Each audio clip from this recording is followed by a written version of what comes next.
Olá! Oi, gente querida! Isa Minatel aqui, pedagoga, psicopedagoga, alguém que trabalha a relação adulto-criança, os comportamentos humanos, as relações e comunicações interpessoais e que tem como uma das bases do seu trabalho os temperamentos humanos. E esse é o quadro Análise de Temperamentos. Hoje a gente vai falar de quem? Dela, Princesa Diana, Lady Di. Vamos junto?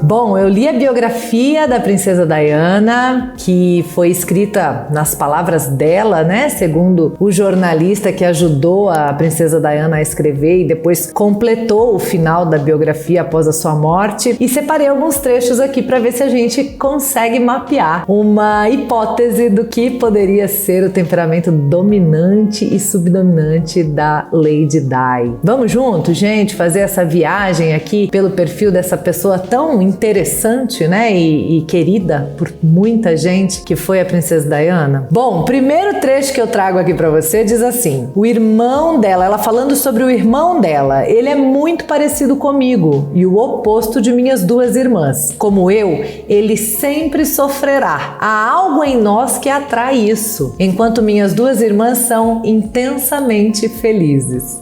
Começa bem, né? Dentro dos 4 temperamentos, colérico, sanguíneo, melancólico e fleumático, qual é o que eu costumo dizer que é bom em sofrer? Aquele que mergulha na dor, né? Quando tá vivendo um momento duro, difícil, ele vai fundo, já sabe?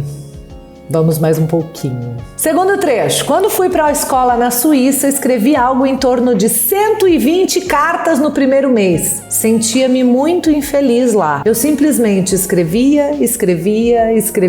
Sentia-me deslocada. Aprendi a esquiar, mas não era tão boa. Qual é esse temperamento que mergulha, gente, na escrita? Muitas vezes tem facilidade para se expressar melhor escrevendo, que se compara e se sente às vezes inferior. Isso tudo é tendência, tá, gente? Presta atenção. Eu não tô falando de qual é a pessoa que faz isso, tô falando de qual é o temperamento que faz isso. Porque aí dentro da gente nós temos os 4 temperamentos, cada um numa intensidade, tá? Então, é sério isso?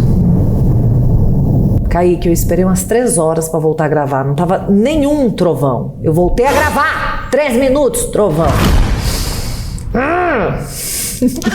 Então, quanto mais intenso é na combinação de uma pessoa o temperamento melancólico, mais ela tem chance de ser, né, de ter essa tendência a isso que a gente fala sobre o temperamento. Nesse caso, já deu para perceber de qual temperamento nós estamos falando, né? Melancólico. Sim, Princesa Diana, predominantemente na minha visão, nesta análise, né, com os dados que tive acesso, porque não a conheci, melancólica. E o segundo, vamos junto? Terceiro trecho que eu separei aqui. Diana, não acostumada à agitação da vida escolar, era quieta e retraída, embora contasse com uma amiga, Alexandra, para lhe fazer companhia. Quem é que busca um apoio, uma pessoa apoio, e que tem uma tendência, às vezes, a desenvolver codependência, dependendo de como foi a história de vida, a construção da identidade da autoestima. Melancólico, né? Mais um indício disso. Diana era boa nas artes, mas as amigas não conseguiu entender por que podia desatar a chorar sem qualquer razão aparente durante uma aula de pintura. Devo destacar que o temperamento tem régua. Uma pessoa pode ser predominantemente melancólica no começo da régua, ou seja, não muito intenso. E aí eu posso ter uma pessoa que é predominantemente melancólica lá no final da régua, com muita intensidade. E eu acho que Diana era essa, sabe? O que a tornava uma pessoa extremamente sensível. E isso era a potência dela.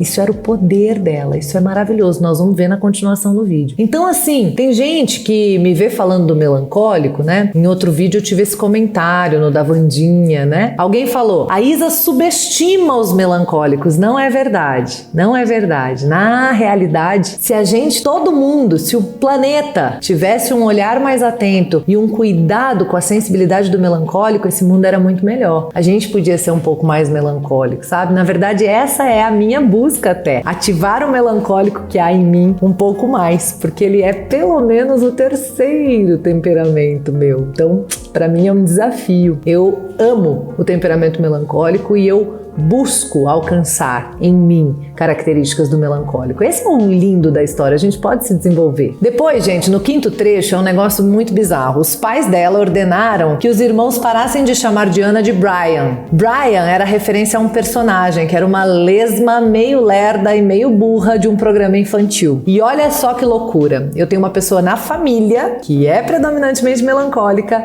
e que o pai a chamava de lesma lerda. Veja que não é coincidência, existem timings, as pessoas têm timings diferentes. E o timing do temperamento melancólico é mais lento, é mais slow, sabe? Não tem a ver com inteligência. Isso é uma coisa muito importante. O melancólico pode ser extremamente inteligente, tá? Mas as pessoas no mundo de hoje acham que a velocidade de raciocínio, por exemplo, tem a ver com inteligência. E não tem. Agora a gente vai ter uma pista aí do segundo temperamento, o temperamento subdominante da princesa Diana. Embora quieta e retraída em seu primeiro período na nova escola, Diana não era chamada de menina boazinha. Preferia o riso e as travessuras e podia ser bagunceira, mas evitava se tornar o centro das atenções. Qual que é o temperamento bagunceiro? Sanguíneo, né? Então eu tenho uma melancólica com um sanguíneo logo atrás, então a torna muito divertida. O que essa combinação faz, gente? Melancólica sanguínea. Ela é muito dada ao outro, ao próximo, tem uma boa interação com as outras pessoas, com terceiros. Interessante. Diana nunca se oferecia para dar respostas em aula, nem para ler. Em uma de suas primeiras peças na escola, só concordou em participar se pudesse permanecer calada, tipo, eu sou a árvore. Não, ela era uma boneca holandesa.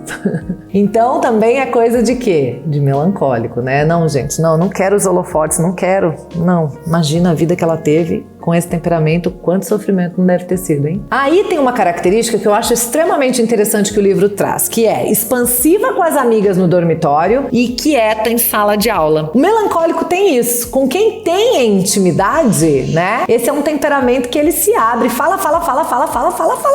Às vezes, quem é da intimidade fala, não, você não é melancólica, não. Mas na hora que você põe a pessoa em público, ela prefere passar batida, quietinha, deixa abaixo. Então é muito interessante a gente perceber isso, pra gente se aprofundar e não ir pelo primeiro olhar já taxando todo mundo. Ah, esse aqui é melancólico porque ele é quietinho, retraído. Ai, não, ele fala demais, ele não é melancólico, não. Ó, cuidado. Tem um monte de gente indo na superficialidade dos temperamentos, isso me preocupa. Então, vem comigo e vai observando e estudando e se aprofundando pra aprender mesmo, né? E fazer palpites que façam mais sentido com a realidade, pra que isso seja um serviço e não um desserviço pra quem assistir, né? Outra coisa que traz o livro, idolatrava a irmã mais velha. Quando Sara voltava pra casa, também estudava em colégio interno, né? Diana se tornava sua servidora, arrumando roupas, preparando banho, organizando o quarto, né? O outro antes de si, uma admiração pelo outro que é extrovertido, que se destaca, que aparece, que fala aquelas coisas que ela mesma não tem coragem de dizer.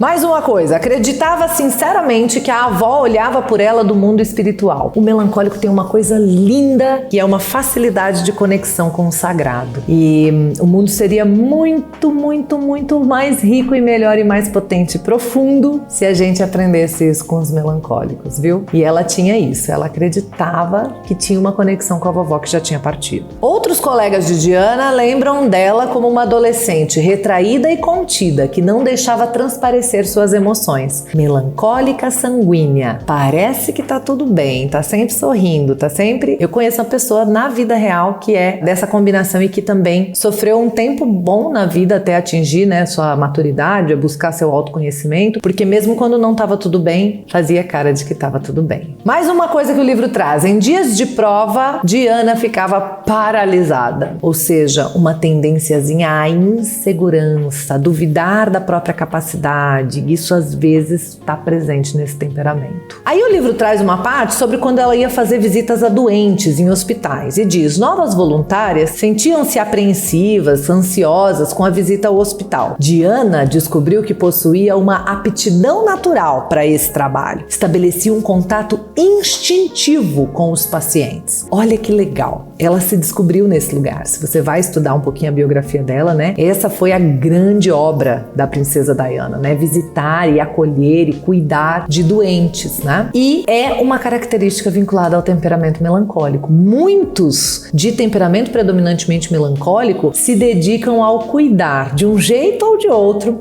das outras pessoas, ou daqueles mais vulneráveis, daqueles que sofrem. Eles se identificam com isso, porque também se sentem um pouco mais vulneráveis, sofredores, precisando de cuidados, eles gostam de serem cuidados. Então, é interessante. E o livro ainda reitera que a sua sensibilidade para as necessidades dos outros era uma qualidade já notada pela diretora da escola. Não fumava, nunca bebia, preferia passar o tempo lendo, assistindo TV, visitando amigas ou saindo para jantar em modestos bistrôs. Boates ruidosas, festas alucinadas e pubs enfumaçados nunca foram seu cenário. Era realmente melancólica no extremo da régua, de assim, mais profundidade, quietude, essa vibe mais slow, né? Depois diz, Diana era uma solitária por inclinação e hábito, passava os fins de semana no campo com o pai. Era uma pessoa muito controlada, mas carecia de autoconfiança. Olha só como reitera tudo que a gente traz, né? No casamento, ela fora como um cachorrinho submisso que corria quando o marido assoviava. Olha que coisa mais difícil de ler. Tendência de um temperamento melancólico que construiu a sua autoestima de uma maneira, ai meu Deus, né? Dependente, bem dependente. Ela conta no livro também que tinha muito dinheiro, era acesso a presentes, a coisas assim nas datas festivas, mas que era muito solitária. Então veja, ela somou essa tendência do temperamento com a história de vida. É sempre isso que a gente é. A tendência do nosso temperamento somada à nossa história de vida. Viu, gente? É isso. Muitas vezes se desmanchava em lágrimas e dizia ao marido que não poderia enfrentar as multidões, não dispunha de energia nem de recursos internos suficientes. Imagina, toda melancólica, toda fugindo das atenções na escola, de repente vira o centro das atenções do mundo quando se casa com o príncipe Charles. Então ela tinha crises mesmo, ela chorava, ela achava que ela não ia conseguir. Nos primeiros meses ela tremia de pensar em cumprir um compromisso oficial sozinha. Em seu primeiro dever público sozinha, descobriu-se quase paralisada pelo nervosismo. Ela se sentiu enjoada ao fazer um breve discurso enunciado bem depressa, sempre no mesmo tom. Ao final da solenidade, experimentou um enorme prazer quando voltou para o palácio. Ou seja, são pessoas de bastidores, né? Preferencialmente, porque depois ela fala, 6 anos depois, eu levei 6 anos, mas eu me acostumei e eu consegui encarar a parte de ser uma celebridade, tá? Então, entenda, a gente tá falando de tendência, não de destino, não de carimbo que pronto, é só isso e basta. Não, tá, gente? A gente é dinâmico. A vida vai mudando, convidando e trazendo pra gente oportunidades de desenvolvimento se a gente desejar em cada área. Um amigo falou sobre ela. Minha impressão inicial foi de uma pessoa muito tímida e retraída. Ela baixava a cabeça ao falar. Gente, olha, você vai ver várias cenas dela assim, olhando por baixo, assim, sabe? Diana irradiava tanta tristeza e vulnerabilidade que senti vontade de abraçá-la. E o melancólico faz isso mesmo. Eu acho que é por isso que ele cuida tão bem, porque ele compartilha daquele desejo de ser cuidado, né? Acolhido. Quando a gente tem crianças melancólicas, a gente tem que tomar cuidado, tá? Senão a gente fica defendendo eles, arrumando confusão entre os irmãos porque protege ele se mostra mais frágil. E aí a gente desequilibra esse temperamento, né? Porque ele já se sente um pouco mais fragilizado e você fica cuidando, né, o tempo inteiro de uma maneira exacerbada. Tem que dar o que ele precisa, mas não mais do que isso, para ele perceber que ele pode. É interessante essa relação. Pessoas incríveis, incríveis, de uma sensibilidade, de uma conexão, de uma empatia, de uma ligação com o sagrado. O mundo precisa, gente, muito dos melancólicos. É um temperamento muito lindo, muito do amor. O mundo precisa de amor, né? As pequenas coisas significavam muito para Diana. Ela não procurava o louvor, mas se as pessoas lhe agradecessem por ajudar, uma rotina se transformava num momento muito especial. É isso mesmo. Tantas pequenas coisas viram coisas grandes, assim, para o temperamento melancólico, que os outros temperamentos às vezes falam, é muito mimimi, gente, dá muita importância para pouca coisa, para bem e para mal. É muito dramático. Exagera, tudo é uma... Eles sentem profundamente. Eles são super sensíveis. E isso é uma potência. Repito, porque já falei, permitir-se sentir com profundidade é uma potência. Agora, cuidado. Sabe o que já aconteceu em atendimento? Eu já atendi uma mamãe que tinha uma criança dessa, extremamente melancólica, e nesse acolher, permitir que ele expressasse as emoções, a mamãe não ajudava ele a sair de lá. Estava empurrando ele cada vez mais fundo numa emoção, por exemplo, de tristeza, de sofrimento. E a criança estava ficando quase depressiva. Então, cuidado, tá? A gente precisa entender o equilíbrio ali que a gente vai ajudar a criança a acolher e permitir que ela sinta e também falar, calma, esse aí é um probleminha, um problema ou um problemão? Vamos entender o que é problema, probleminha e problemão? O livro traz também que ela sentiu uma profunda necessidade de ajudar os doentes e agonizantes. E olha o que ela teria dito, em qualquer lugar em que vejo o sofrimento, é lá que quero estar. Que interessante esse chamado para ajudar e aliviar o sofrimento do outro e buscar estar onde tem sofrimento. A minha combinação de temperamentos, coléricas com sanguínea, foge dessas situações de muito sofrimento, sabe? Eu não nasci para isso. Então, que lindo perceber que tem gente que nasceu para isso. E essa profundidade, né, essa coisa de ir mergulhar mesmo, é muito do melancólico. Ela diz, alcancei uma profundeza interior que nunca imaginei que fosse possível. Ela falou isso depois do período que ela ficou cuidando, né, de uma pessoa que veio a falecer. Então, assim, é muito interessante como eles vão fundo. E em outra parte do livro, traz uma expressão que eu achei curiosa e quero mostrar para vocês que diz, sua baixa autoestima crônica. Então, assim, o temperamento melancólico, ele precisa ser muito bem cuidado, especialmente na infância, porque como ele tem uma tendência a uma insegurançazinha, a uma baixa autoestima, se a gente não olhar com muito cuidado e oferecer exatamente o que ele está precisando, pode virar uma baixa autoestima crônica. Triste, não? Teve uma situação também que fez ela ficar por vários meses com a relação com o irmão estremecida. Isso para mostrar que o melancólico, ele guarda as coisas, tá? Ele sente, às vezes ele não tá demonstrando, mas ele, lá dentro ele tá. Ele é meio turrão, meio carrancudo, não perdoa tão fácil. Por fora sim, mas por dentro aquilo fica. Diana também falou sobre sua capacidade instintiva de quase enxergar a alma de uma pessoa ao encontrá-la pela primeira vez. Que coisa linda! Eu não consigo, gente, mas melancólicos têm essa habilidade, essa possibilidade, né? É muito bonito isso também. Depois, sobre o divórcio, ela dizia que não seria ela que entraria com o processo. Para ela foi Charles quem ia pedir em casamento, era Charles quem deveria solicitar o divórcio. Isso traz um traço do perfil do melancólico, que é adiar as decisões porque teme o fracasso, é um pouco pessimista, então ele fala que tá ruim, mas lá pode estar pior, então se alguém vai fazer isso, que seja ele. Ela fica empurrando a ação para outra pessoa. É uma característica do melancólico, gente. Depois, em outro trecho do livro, traz assumir o papel psicológico familiar de vítima, um peão impotente, incapaz de influenciar o desenrolar dos eventos, em vez de um dos principais personagens no drama que acontecia. Muitas vezes,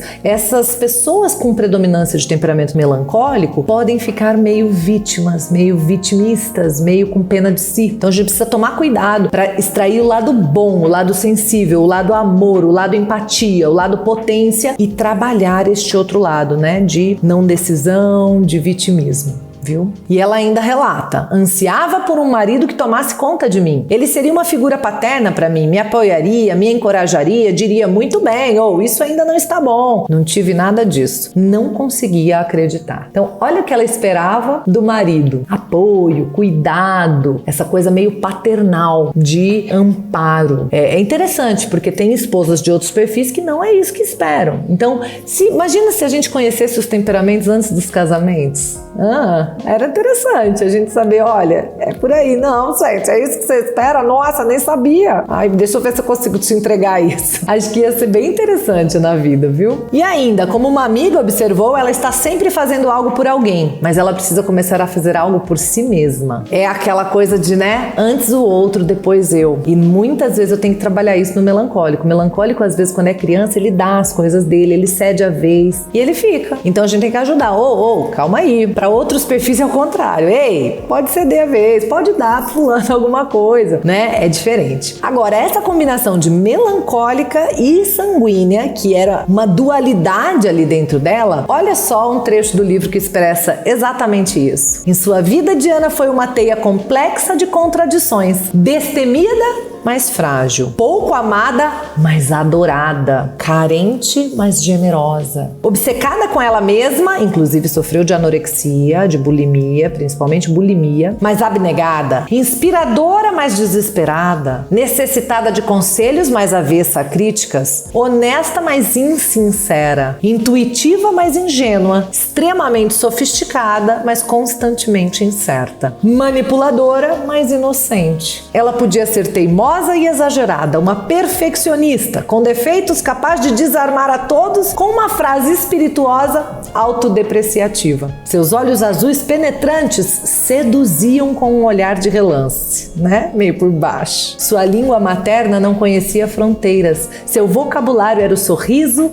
a carícia, o abraço e o beijo, não o enunciado ou o discurso. Ela foi infinitamente fascinante. Por toda a vida, ela foi guiada não por discussões ou debates, mas pelo instinto e pela intuição. Que linda! Que maravilhosa! E me lembra minha mamãe, devo dizer, viu? Muito especial. A minha mamãe também tem essa combinação, melancólica, sanguínea. Te amo, mãe. E você? Se identifica com algum desses temperamentos, com algum trecho disso aqui? Comenta aqui pra gente saber. Suas crianças, que temperamentos você acha que elas são?